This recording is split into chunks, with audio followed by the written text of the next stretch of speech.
May kinapuutan ka ba? Ano ba ang dahilan?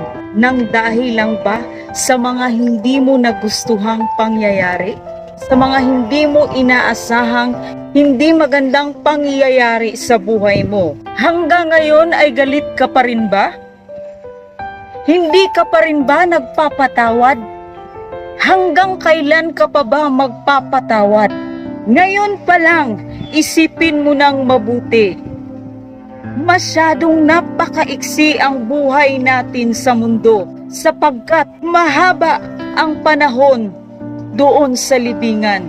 Kaya habang may buhay, gawin mo na kung ano ang tama dahil sabi ng banal na salita ng Diyos, sapagkat kung pinapatawad ninyo ang mga nagkakasala sa inyo, patatawarin din kayo ng inyong Ama na nasa langit.